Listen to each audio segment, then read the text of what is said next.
there's a paradox. So on the one hand, you are not working extremely site-specifically, or as one might say, site-specifically to the institutional space or the art space, but not to the concrete one.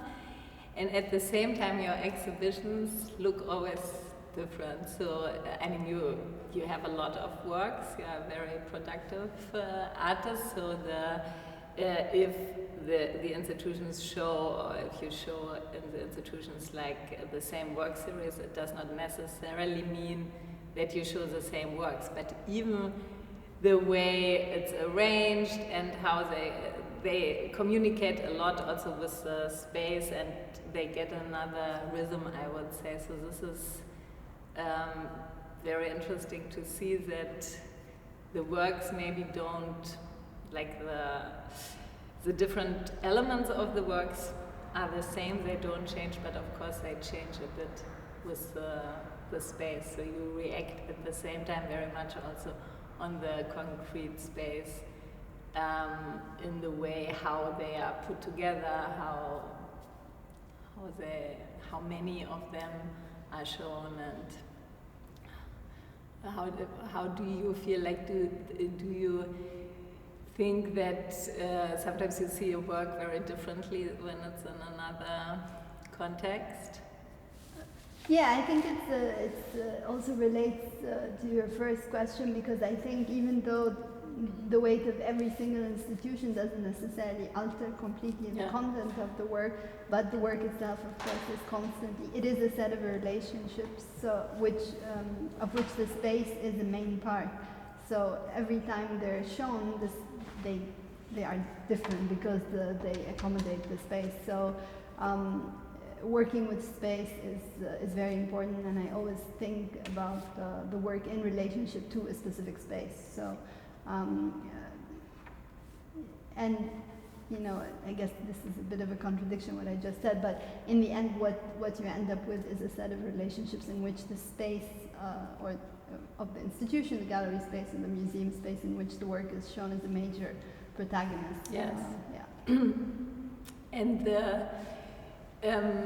these relationships, I would say there's another paradoxic quality of your work, that on the one hand, at first glance, you are affirming kind of the setting or the armature of the museal setting. So, for example, that you have always a sculptural element or object, like you call them, and a text, which plays a bit with the idea of the label.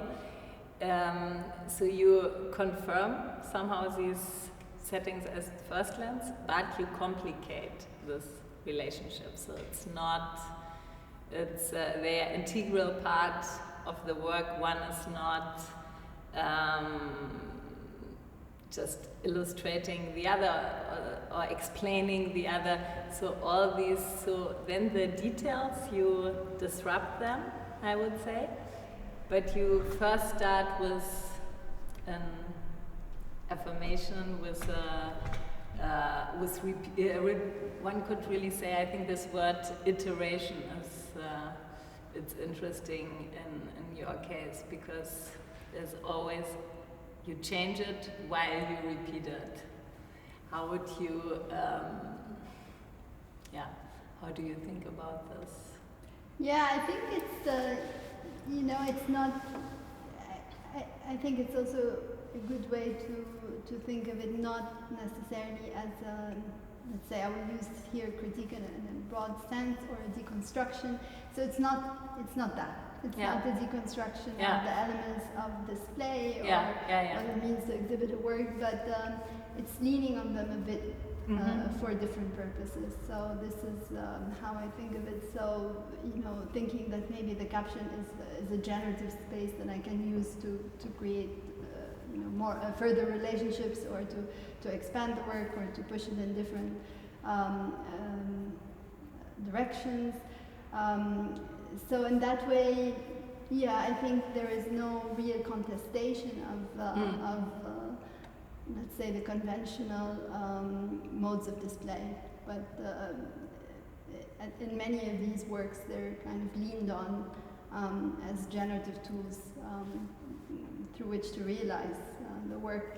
I think the text, or let's say what you call the caption, even though it's not necessarily the caption in the work, but heritage studies includes a sculptural display next to a text which poses as a caption, but of course it's not the caption of the work, because the caption of the work is something else.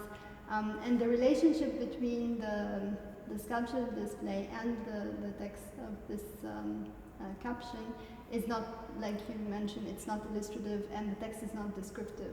I think of them as collaborators, so I think of them as like a couple that comes together and they offer something different through their relationship, but it's not, it's not a descriptive relationship, and it's not an illustrative relationship.